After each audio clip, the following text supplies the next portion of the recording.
Thank you very much.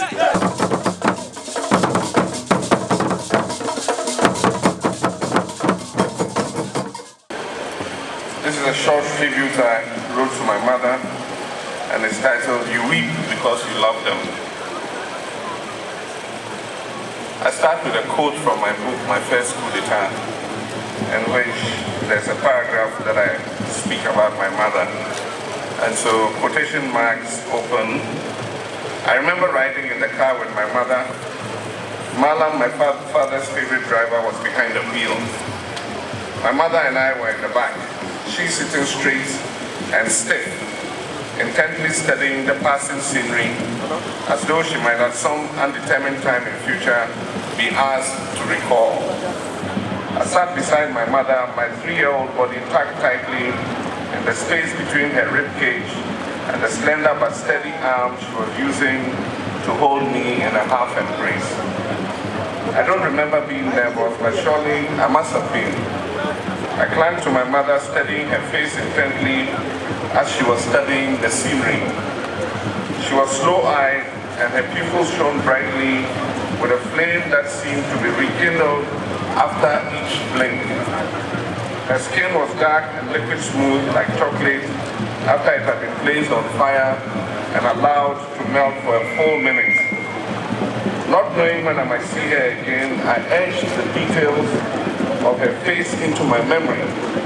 She was taking me to live with my father, just as she had taken my brother Alfred 2 years before. Quotations closed. And as I said, this is a quote from my book, My First Coup d'etat. She was simply called Mami by friends and relations alike, because in actual practice she was a mother to all. Her home in Damango was filled with relatives and children of friends and even total strangers. Her large compound had extra rooms, which she initially rented out. With time, her tenants became like parts of her big family, and so she would stop accepting the rent from them.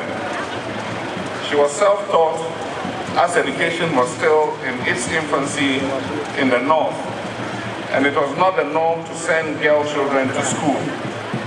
Mami was enterprising. She attended the Singer Sewing School and soon became the most prolific seamstress in Damango. She was also a skilled baker and a caterer, and our home in Damango became the primary source for bread, meat pies. I didn't know the English word for gofrot, but gofrot. Achomo, I don't know what achomo is called in English. Our home became the primary source for bread, meat pies, gofrots, achomo, and other delicious pastries. Mami nurtured me into the person I am. A strong sense of compassion, tolerance, and patience are obviously a trait I took from your DNA. Your intercessory prayers have uplifted me in the eyes of God and granted me the great favor I have enjoyed through my life. Lately, I remembered an interesting dialogue I had with my mother when I was young. One day, following the stimulus of intellectual thinking and radical thought from my early secondary school years, I announced to my mother while we were taking a walk that it was useless to weep when a person died. No amount of tears will bring the person back to life. I submitted. My mother responded. She said, "You weep because you love them. Won't you weep when I die?" she asked me. I answered with an emphatic no. Mami began to weep. In my academic pomposity, I could not understand what she should weep for. But Mami, it was the foolishness of childhood. How would you not weep for a loved one, especially a mother? I wept when my father died.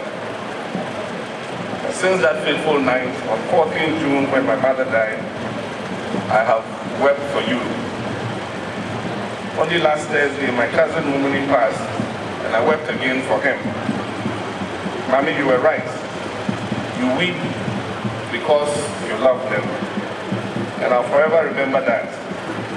I'll continue to weep because I love you all. Rest in peace, Mommy. Thank you.